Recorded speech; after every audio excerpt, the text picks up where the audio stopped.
Hello again, everyone, and welcome back to Reddit Aliens. I am John, and as always, thank you so much for being here.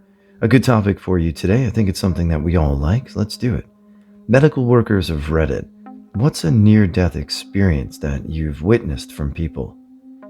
Please remember to like, share, and subscribe. So this is technically a near-death experience, I guess.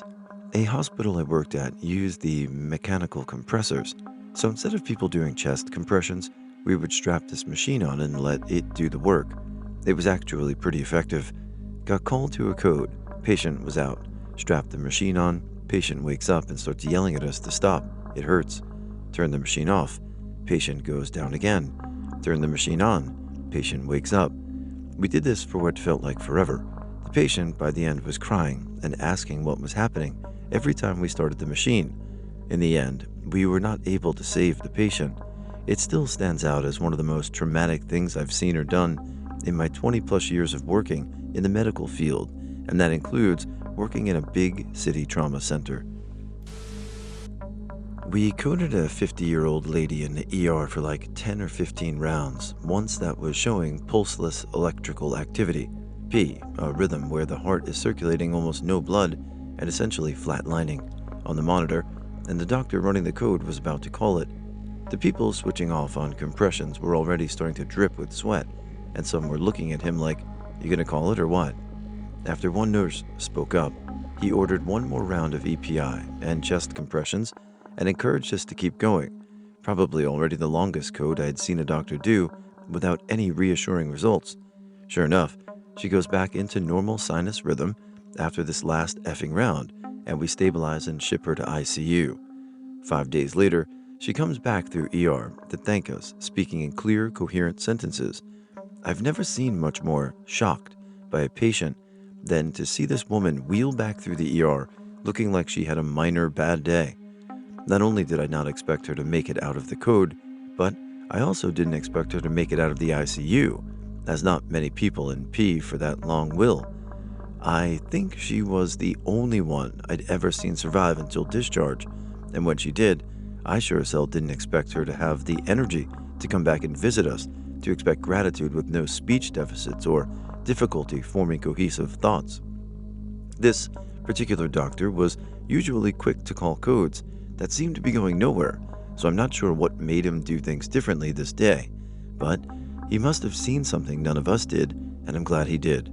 I haven't talked to him in years, but maybe I'll reach out to him and ask now that I'm talking about it.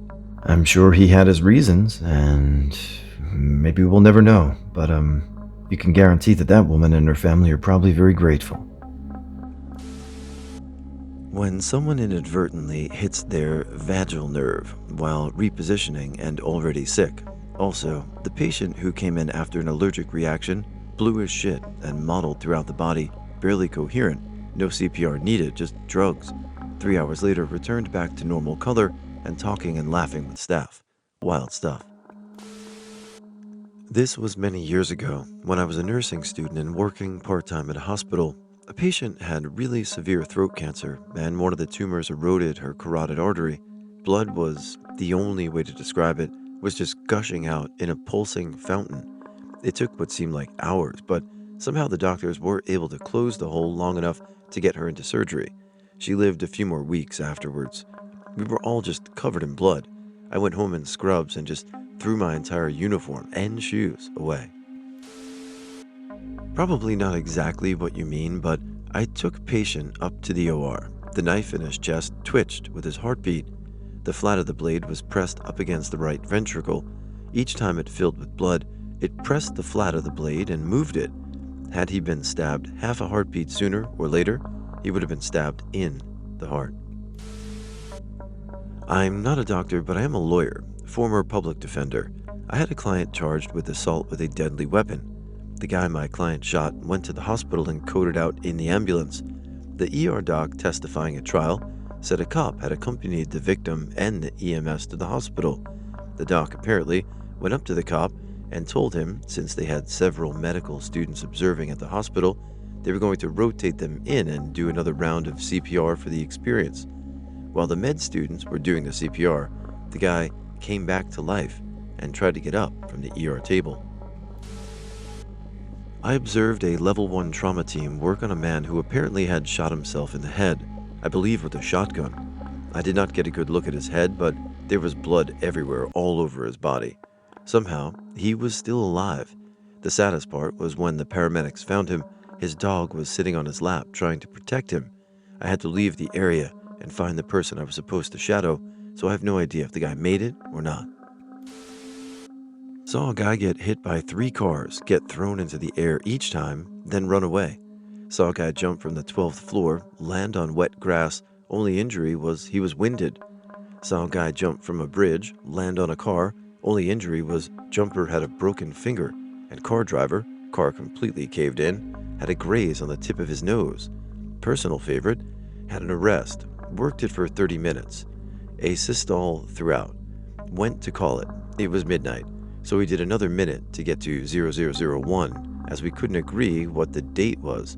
At 0001, patient had return of circulation. By 030, they were conscious enough to know what was going on. 4 days later, they were discharged with stents. Literally only alive because my idiot crewmate didn't understand that all zeros is the start of the next day. We had a patient in the ICU, went into torsids constantly. He'd convert to torsids and lose consciousness, cue CPR and shock, wakes up. We tried everything by the book, corrected electrolytes, everything, even override pacing externally to no avail. While waiting for cardiology, we had electrodes on him and kept the awake torsids unconscious shock awake routine. I checked the def after we shipped him to cardiac lab. We shocked the poor guy 143 times. I was an army medic just home from Afghanistan, and I was in town to be with my grandfather as he passed.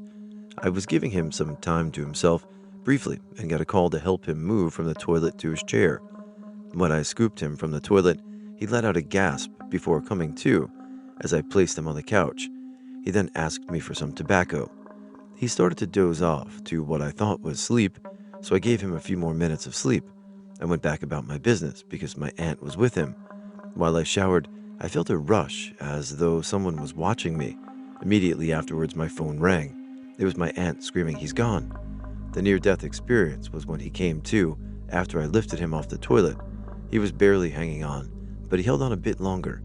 It was my first time witnessing aginal breathing, and the last time I visited that town, a decade ago, in about a month. Grandpa just wanted a little bit more tobacco before the big sleep.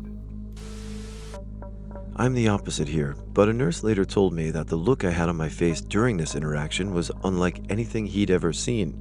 I'm going to be vague about the specifics, but I had to have a fairly serious emergency operation that required me to be put firmly under for a good amount of time. Everything was happening very quickly around me, and the last thing I remember is them wheeling me into the OR and telling me to count down from 10. I didn't make it to 1, as you'd expect. While under, I had a life-changing near-death experience that, to this day, I have feelings about. But that's not really the point. During it, I actually concluded that I had died and was comfortable in going on to what happens next, as the whole point of the NDE was to prepare me for the transition from life to life in a way that I'd specifically understand and be convinced by. Before I had the chance to transition in the way the NDE told me I would, I was jolted out of the experience in a way I can only describe as what I imagine a big electronic device might feel, if it could, when being turned on after having its power off. I was like shocked back into reality unexpectedly, and the pain was overwhelming. For a good 1 to 2 minutes, I couldn't move any of my limbs or speak, and I was just drooling on myself in a semi-upright position on the slab. As I gained some mobility, I could see that the operation had already been completed, as the repairs, if you will, were done and in the state they'd end up in. The nurse came over to me and asked if I was ready to start the operation, which absolutely floored me. I was looking at the end result and felt like my consciousness had desynced with time. Apparently I just mumbled, "Start the operation? It's already done," before blacking out and waking up a day later. The nurse said she'd never seen anyone have the look I had in that exchange. Not a doctor, but the doctors involved said they were stunned when it happened. In 2010, my grandmother had her knee replaced at the age of 65. I was a CNA at a nursing home at the time, so the family decided she should come to my facility for her rehab. Well, my grandma's an obese diabetic lady, and a night shift nurse gave her a dose of her narcotic pain pills and didn't chart it. When morning go shift came in, they saw it had been a while since her last dose and dosed her again. My grandma began to hallucinate, and her personality began to change within a couple of hours. By 10 a.m., my cousin, not related to Grandma, who also worked there, was pounding on my door to tell me I needed to get my ass to the hospital to be with her. Something was very wrong. At the hospital, the doctor there looked at me straight in the face and told me my grandmother's hallucinating bugs on the ceiling and sweating was normal for women her age. He sent her back to the nursing home. We didn't know yet what had happened, and then her breathing became very labored, and she became super pale. We had her taken off to a different hospital, half an hour away, where the doctors told us the narcotic pain meds had damaged her kidneys so severely that her kidney function was literally at zero. They admitted her to the ICU, already comatose, and told us they could run dialysis, but we should start accepting that Grandma wasn't coming home with us. We didn't give up, though. 10 days into her stay in the ICU, she sat straight up in bed to tell my sister and I that we were not to go to the Burger King we had just been talking about because it was in a bad neighborhood. She was pretty much immediately comatose again. We were shocked, but it restored our hope. After 16 days in ICU, my grandmother was discharged to a different nursing home and made an almost full recovery. After the doctors told us there was about a 10% chance of her survival. She doesn't even need dialysis anymore. The only lasting conditions is that her memory got messed up and she's now insulin dependent. The doctors told us they were completely shocked. She then proceeded to go home after 6 weeks in the nursing home and live at home, doing well, until she had a stroke last July. My grandma's a fighter, yo. Happy to hear that you made a full recovery and had a little more quality of life for a while. Good story. Thank you for sharing. I haven't seen one, but it used to happen to me when I was little. I was sitting with my older cousin. She was 15 years old and I was 12. We were playing a game called Sitting on the Face. What you had to do was ask the person a question, and if they answered wrong, you had to sit on his face. Whoa. I answered a question wrongly, and my cousin sat on my face, and I couldn't breathe. She stayed for 2 minutes without getting off. Yes, I was going to be killed by an ass. P.S. He had a big ass.